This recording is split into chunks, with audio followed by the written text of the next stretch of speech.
인도에서 나병 환자를 섬기면서 평생을 바친 폴 브랜드 박사라는 분이 있습니다.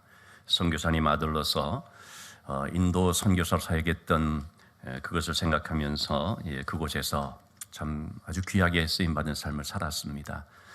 이분이 쓴 몸이라고 하는 선물이라는 책의 내용을 오늘 주보에 좀 실었습니다. 그는 인도에서 사역을 했기 때문에 인도에서 활동하고 있었던 테레사 수녀를 좀 만날 기회가 있었습니다.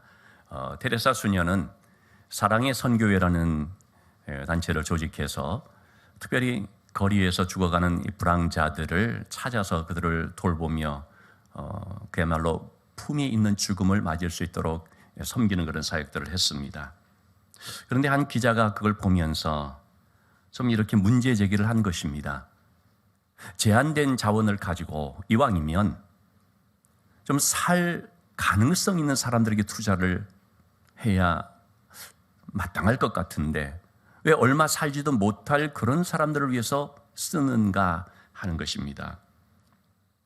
왜냐하면 그들이 돌보고 있는 환자들은 얼마 못 가서 대부분 죽더라는 것이죠.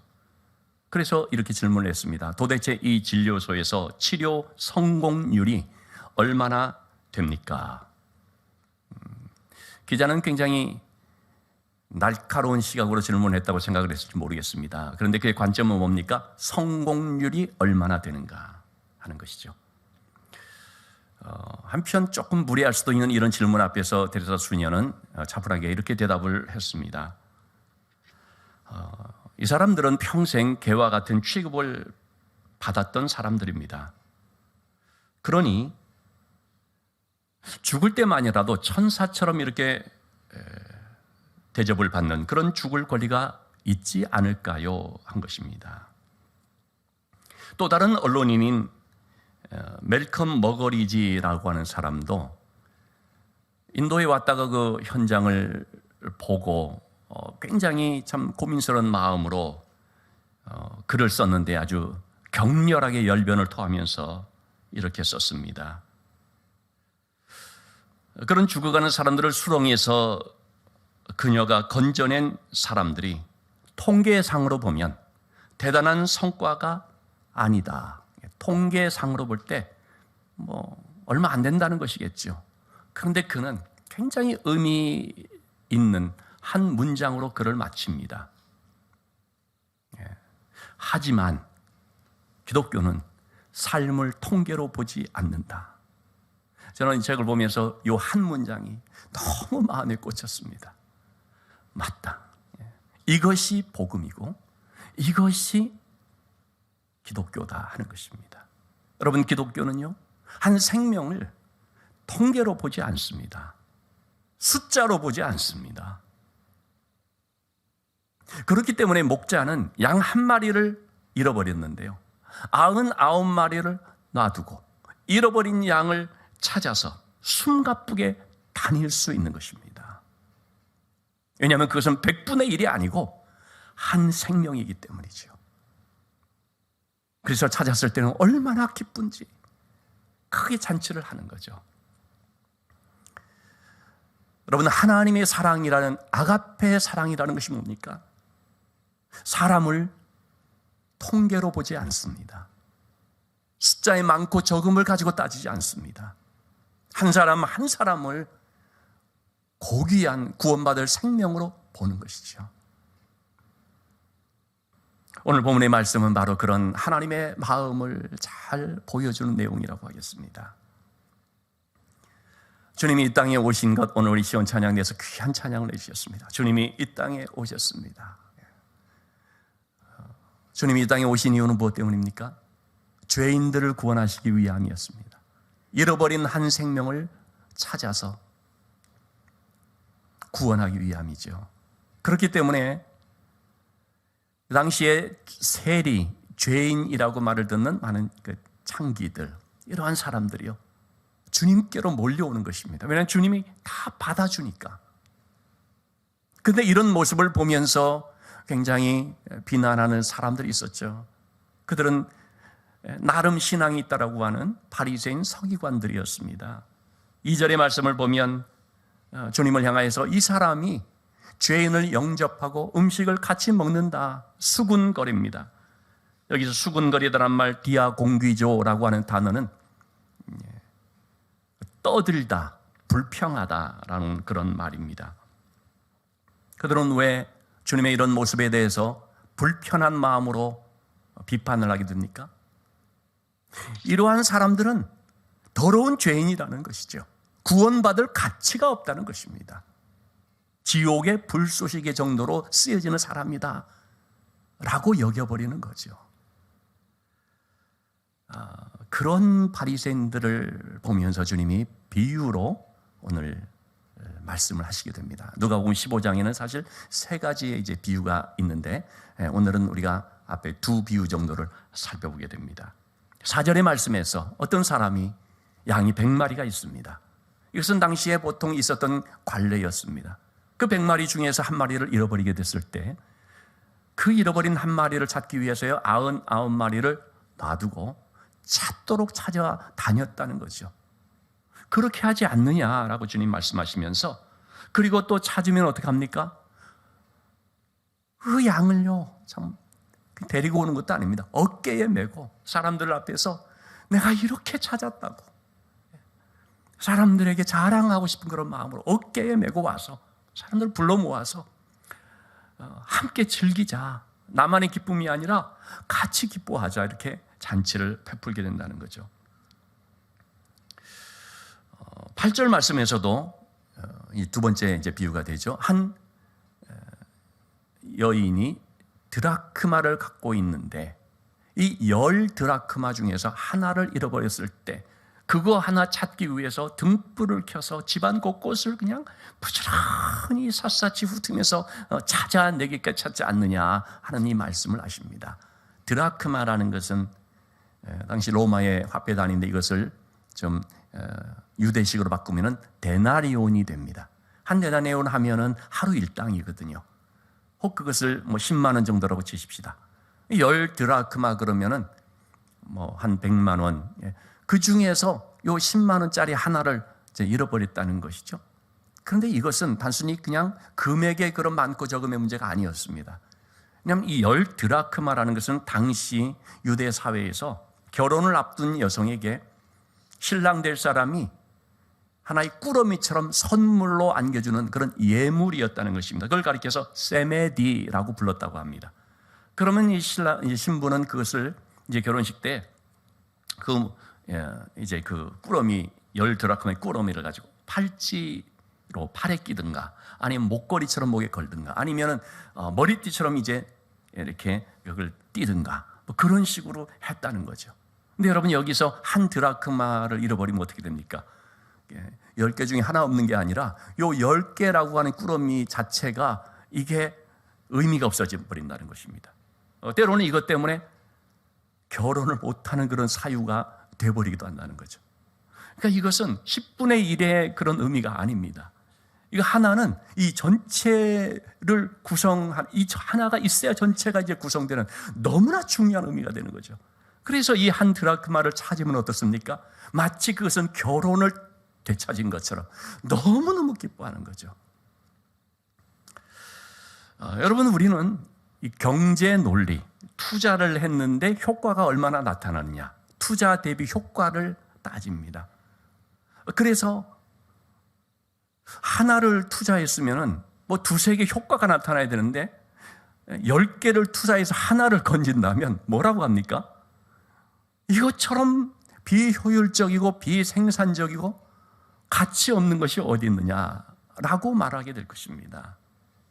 우리는 너무나 이런 경제 논리 가운데 있기 때문에 서두에서 말씀드린 것처럼 사람의 숫자까지도 그냥 하나의 확률로, 통계로 이렇게 보는 면도 없잖아 있는 거죠. 그런 점에 있어서 오늘 주님은 그 양 한 마리는 100분의 1이 아니고 드라크마 하나는 10분의 1이 아니라 그것은 그 사람에게 너무나 귀중한 생명과도 같은 것임을 말씀해 주고 있습니다. 그래서 그것을 찾았을 때는 넘치는 기쁨을 갖게 되는 거죠. 바로 이러한 기쁨에 대해서 주님은 7절 말씀에서 하나님의 기쁨으로 말해주는데 바로 이게 뭔가, 하나님께서 잃어버린 한 영혼, 하나님을 떠나서 죄 가운데 있는 그 한 사람을 찾아서 그가 돌아오게 되었을 때 갖게 되는 그 놀라운 기쁨을 지금 말해주고 있습니다. 하늘나라에서 회개할 것 없는 의인 99으로 인한 기쁨보다도 이 한 사람의 죄인이 회개하고 돌아오는 그 기쁨이 더 크다라는 것을 말씀을 하시는 거죠. 여러분, 한 영혼의 구원이라는 것은 돈으로 따질 수 있는 것이 아닙니다. 그것은 정말 하나님 나라의 큰 잔치를 할 만한 기쁨이 되는 것입니다. 그럼 바리새인들은요, 하나님을 안다는 사람입니다. 누구보다 하나님을 사랑한다고 하는 사람입니다. 근데 여러분, 하나님을 안다고 하고 정말 하나님을 사랑한다고 하면 이 하나님의 마음을 알고 있어야 하지 않습니까? 무엇보다도 이 하나님의 기쁨을 가질 수 있어야 되는 거 아니겠습니까? 하나님의 기쁨이 어디에 있는가? 하나님의 기쁨이 누구에게 있는가? 한 영혼의 구원, 한 죄인이 회개하고 돌아오는 데 있구나라는 사실을 알게 되면은 바로 그 하나님의 기쁨에 동참하게 되고 그런 하나님의 기쁨으로 말미암아 같이 기뻐하게 될 수가 있는 거죠. 근데 바리새인들은 이것이 없었던 것입니다. 우리가 잘 알고 있는 구약의 선지자 중 한 명인 요나 선지자, 그는 니느웨에 가서 말씀을 전하라는 하나님의 말씀을 처음에는 거절하죠. 왜냐하면 니느웨라고 하는 그것은 민족의 원수와 같은 그런 이방 나라거든요.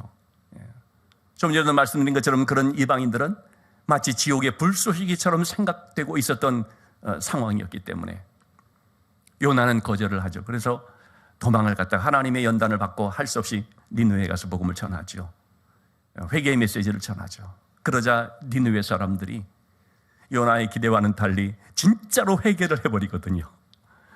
왕으로부터 시작해서 모든 백성이 이르기까지 그냥 베옷을 입고 제에 앉아서 참 절실한 마음으로 회개합니다. 그러자 하나님께서 재앙을 내리셨던 것을 이제 거두시게 됩니다. 그들의 회개를 보고 용서를 해주시는 거죠. 요나서 4장 1절 2절의 말씀입니다. 요나가 이 모습을 보고 어떻게 했다고요? 매우 싫어하며 성내는 것입니다. 그러면서 하는 말이, 하나님, 내가 이럴 줄 알고 여기 니느웨를 안 오려고 했던 거 아닙니까? 라고 말하죠. 하나님은 은혜로우시고 자비로우시고 노하기를 더디하시면서 인애가 크시기 때문에 뜻을 돌이켜 재앙을 내리지 않을 줄을 내가 알았다라는 거죠. 근데 여러분이 이 말씀을 잘 살펴보면 요나는 분명히 내가 하나님의 이런 분이라는 사실을 알았다라고 말하지 않습니까? 네, 요나는 진짜 하나님을 알았을까요? 하나님의 마음을 몰랐던 거죠. 왜 하나님이 그들에게 재앙을 내리지 않는지, 왜 하나님은 회개하는 그들의 모습을 보면서 너무나 기뻐하는지, 하나님의 그런 마음을 모르니까 하나님의 그런 기쁨이 없기 때문에 그렇게 회개하는 사람들을 보면서 오히려 화내고 성내게 되는 것입니다. 자, 누가복음 15장에 세 가지 비유가 있다고 말씀드렸죠. 첫 번째, 두 번째 비유를 말씀드렸습니다. 세 번째 비유는 뭡니까? 우리가 너무나 잘 알고 있는 탕자의 비유라고 일컬어지는 잃어버린 아들을 되찾는 아버지의 그런 마음이 있는 비유입니다. 둘째 아들이 집을 나가버려서 나가서 아주 허랑방탕한 가운데 있다가 줄여 죽게 되니까 이제 자신의 아버지를 떠난 것이 죄라는 사실을 깨닫고 돌아오게 됩니다. 아버지는 문 밖에서부터 이 아들을 계속해서 찾고 있었던 거죠. 드디어 아들이 돌아오자 어떻게 합니까? 그 아들을 향하여서 24절의 말씀이 나오는 것처럼 죽었다가 다시 살아난 아들이고요, 잃었다가 다시 얻은 아들이라고 너무나 기뻐서 즐거워하며 잔치를 베풀게 됩니다. 그 아들의 과거를 보지 아니하고 그가 지금 돌아온 모습을 보면서 너무너무 기쁜 것입니다. 여러분, 잃어버린 것을 찾았을 때 그 기쁨이라는 건 말할 수 없지 않습니까? 바로 그런 기쁨을 가지고 잔치를 하는데 그때 맏아들이 있었던 거죠. 밭에서 일하다가 집으로 돌아오는데 집에서 막 풍악 소리가 들려오고 하는 걸 보면서 이게 무슨 일인가 싶어서 종을 불러 물어봤더니 집을 나가서 그렇게 참 방탕한 가운데 있던 아들이 돌아왔는데 아버지가 그거 너무 기뻐가지고 잔치를 한다는 얘기를 듣게 되었죠. 마치 요나처럼 이 맏아들도 회개하고 돌아온 아들을 맞아주는 그 아버지의 기쁨, 이런 건 안중에도 없고 그는 28절 말씀처럼 노하여 들어가고자 하지 않습니다. 아버지한테 화가 난 것입니다. 아버지는 어떻게 저런 패역한 아들을 거둬주나 이거죠. 나 기분 나쁘다는 것이죠. 들어가지는 않겠다는 것입니다. 그 아버지의 기쁨의 잔치에 난 참여할 수 없다라는 것입니다. 이 아들의 관점은 뭡니까? 돌아온 동생의 과거에만 꽂혀 있습니다. 얘가 얼마나 나쁜 애인데, 얼마나 잘못된 일을 행했는데, 그거에만 머물러 있는 것입니다.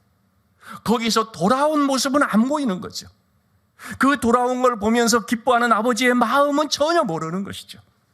여러분, 그럴 때 우리는 그 기쁨의 잔치에 참여할 수가 없게 되어버립니다.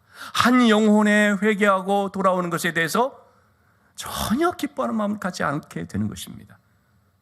여러분, 현대 교회에서 어쩌면 우리는 마치 바리새인처럼, 요나처럼, 이 마다들처럼 그렇게 하고 있을런지도 모릅니다. 어떤 사람이 전혀 예수 안 믿던 사람이었습니다. 세상에서는 좀 안 좋은 삶을 살았을지도 모릅니다. 그런데 그 사람이 하나님의 은혜로 돌아왔습니다.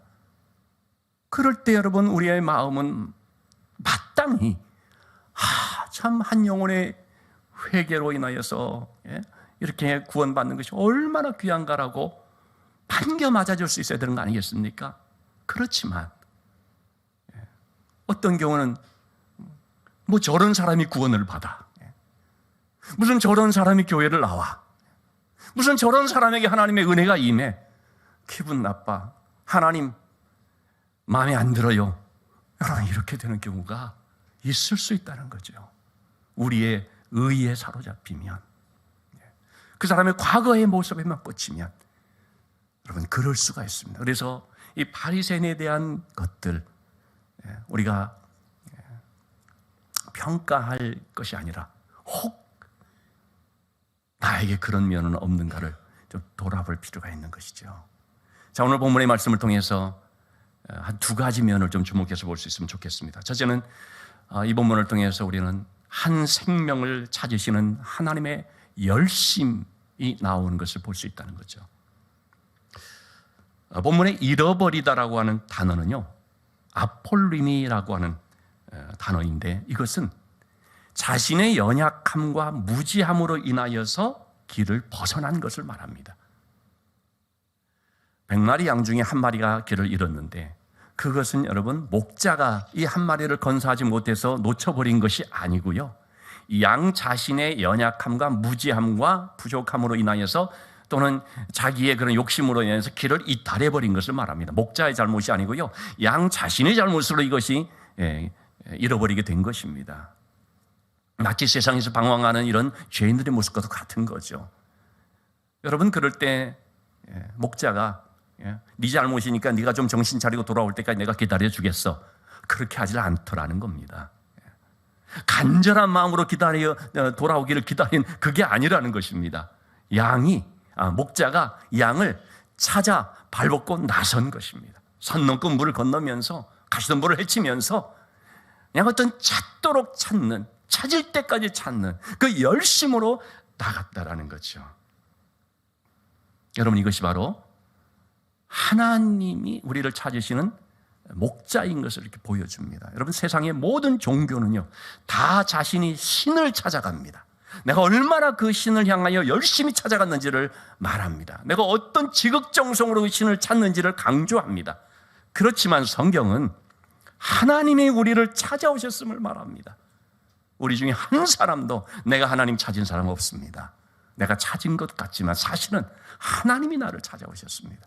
그것도요, 내가 외면하고 내가 거부하는데 하나님께서 끈질기게 악착같이 찾아오셔서 결국 나를 발견해 주시고 만나 주시는 그런 은혜가 있었던 거죠.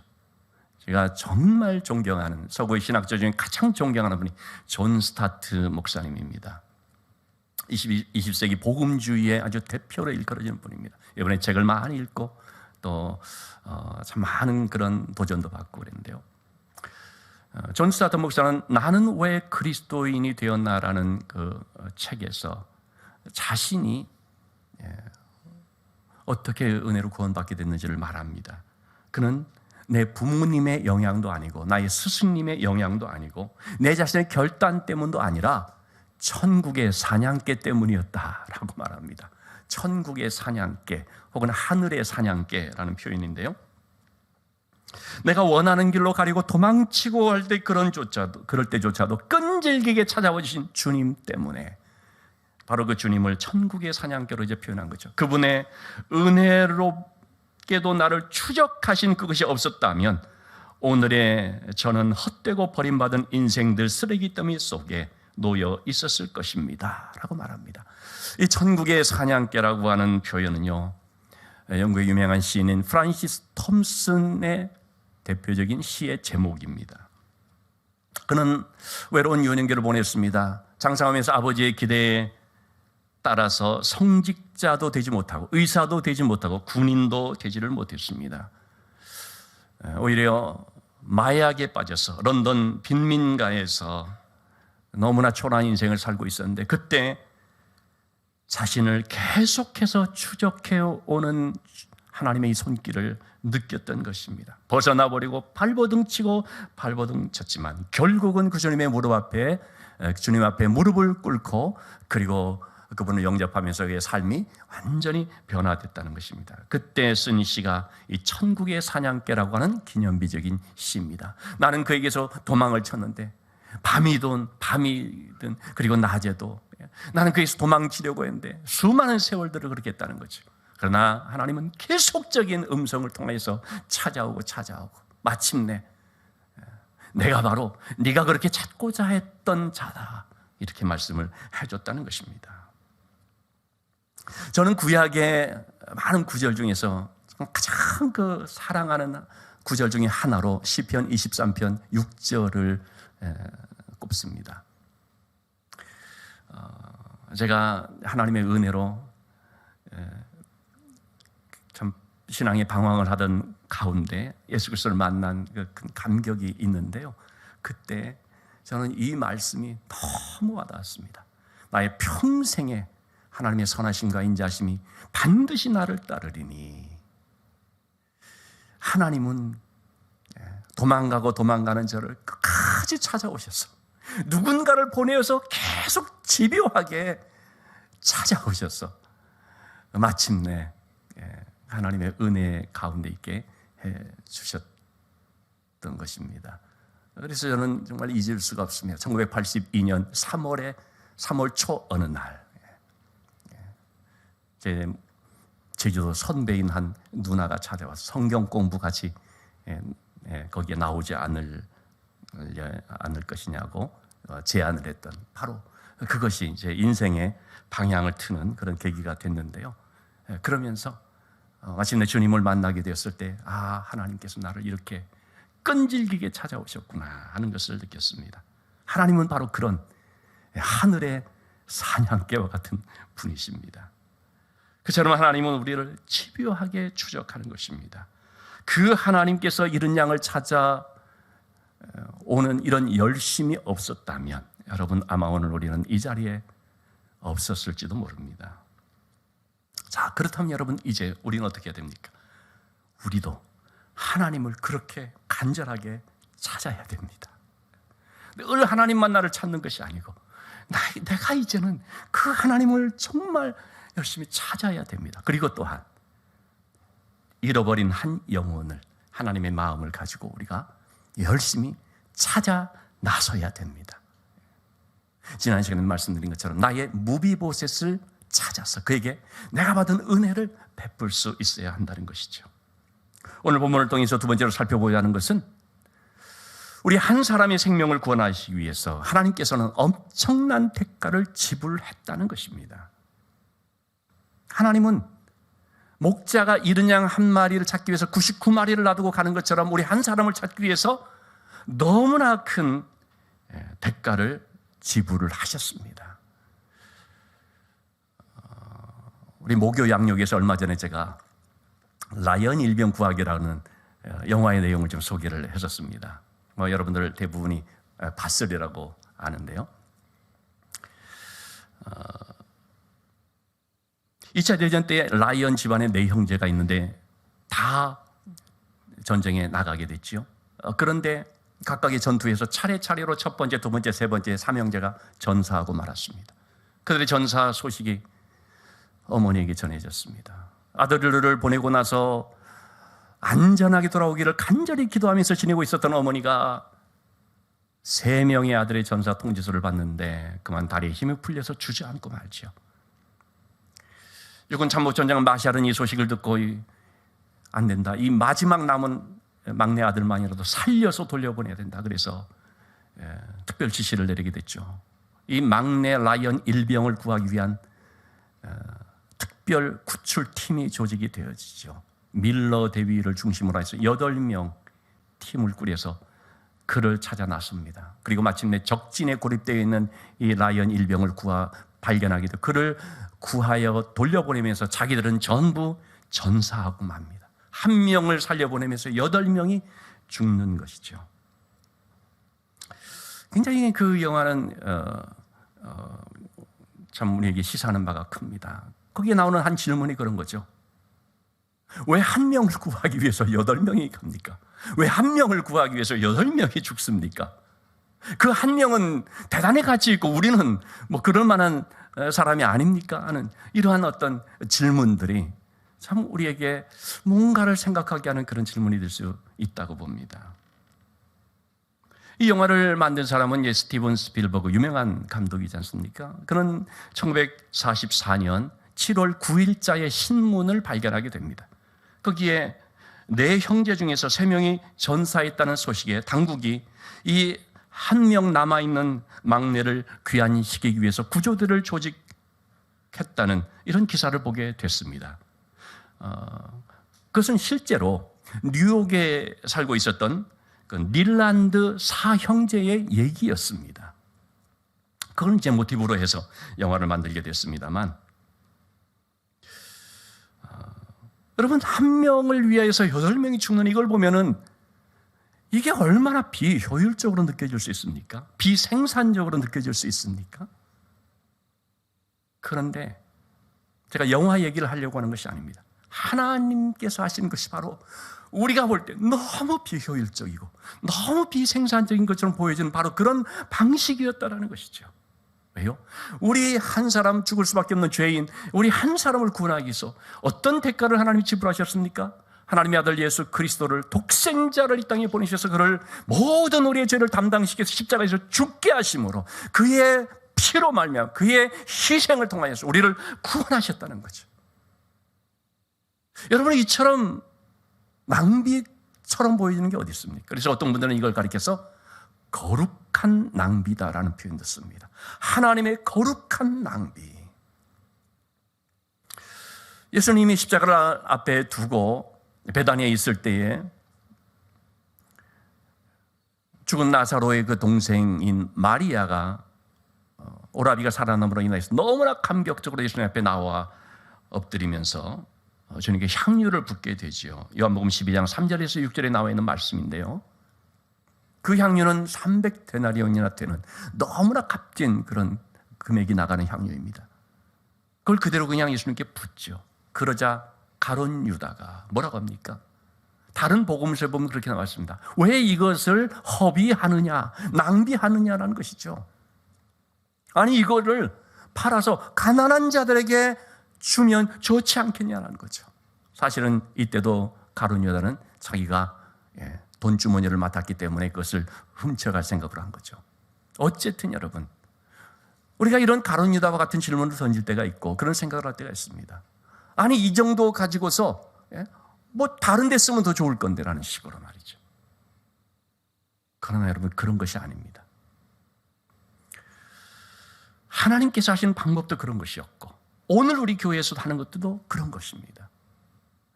어제 우리 예산 결산을 위해서 장로님들과 모여서 이제 정리를 했는데요. 저희가 11월 말이 이제 회계 기간을 마치기 때문에 결산을 해보니까 금년 한 해 동안에 우리가 선교와 구제를 위한 이웃 사랑으로 쓴 금액이 2억이 넘습니다. 정말 저도 깜짝 놀래고요. 참 이렇게 우리가 섬길 수 있었다는 것이 얼마나 큰 은혜인지 너무 감사했습니다.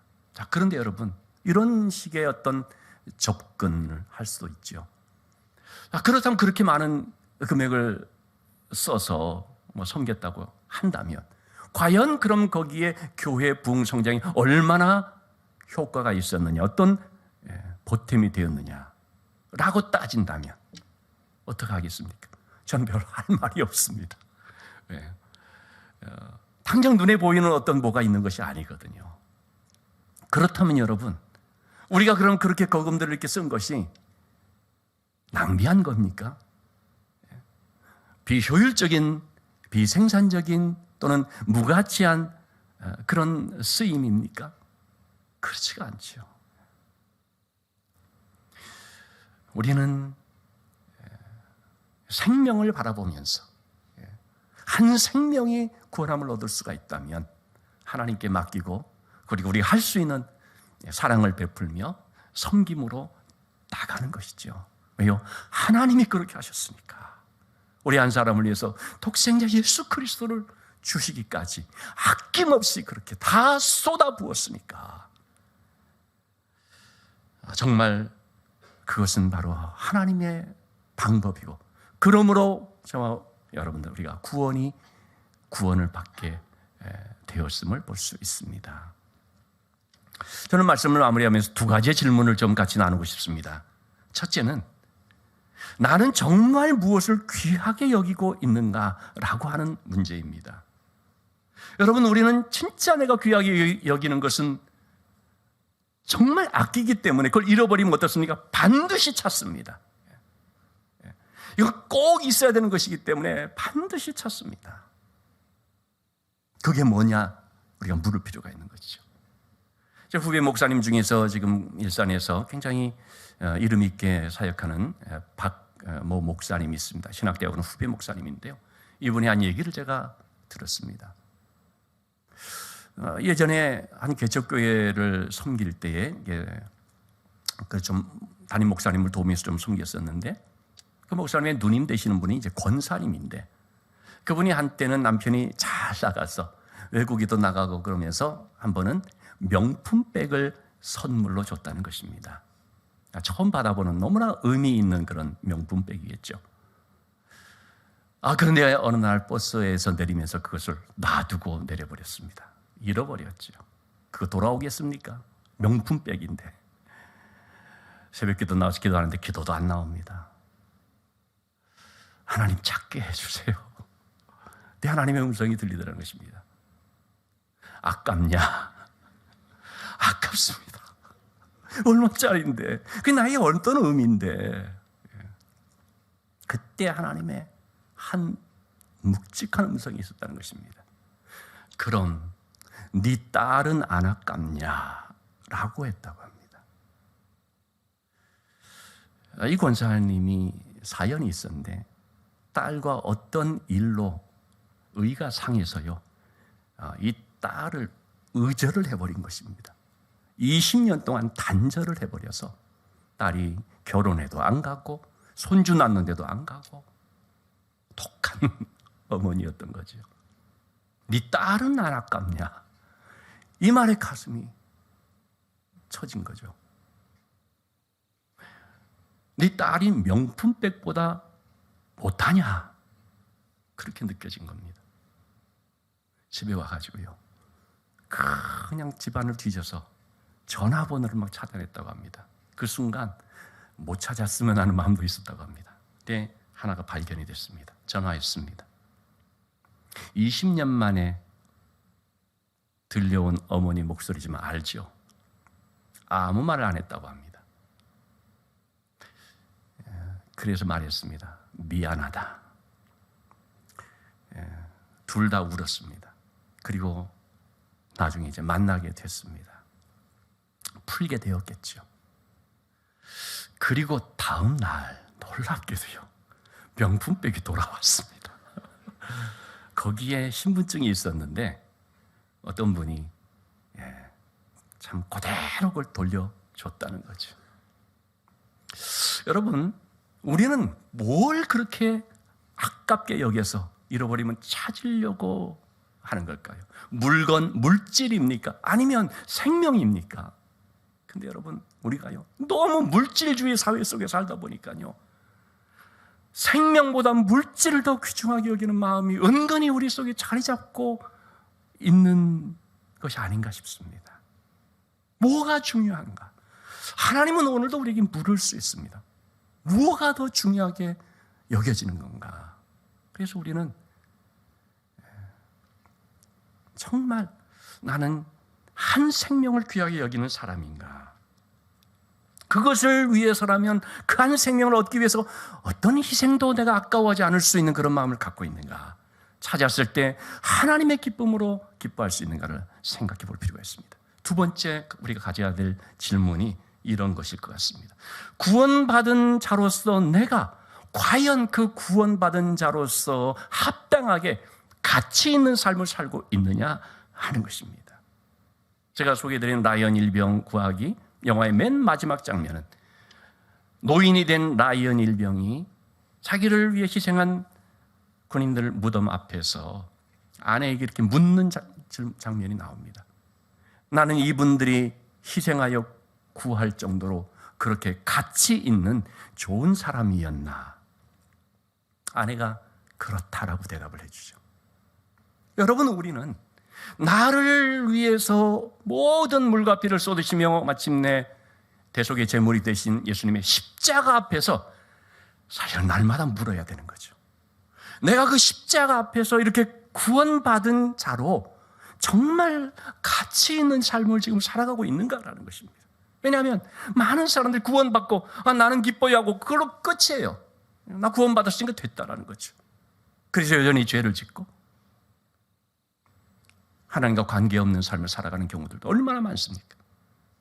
여러분, 우리는 진짜 진지하게 물어야 됩니다. 나는 참으로 그렇게 구원받은 받을 만한 가치 있는 그런 삶을 지금 내가 살아가고 있느냐 하는 거죠. 저는 그 삶은 단 하나, 하나님을 기쁘게 하는 것이라고 믿습니다. 하나님을 기쁘게 하는 그 삶은요, 하나님 앞에서 거룩의 열매를 맺는 것이고요, 그리고 한 영혼을 사랑하는 사랑의 열매를 맺는 것입니다.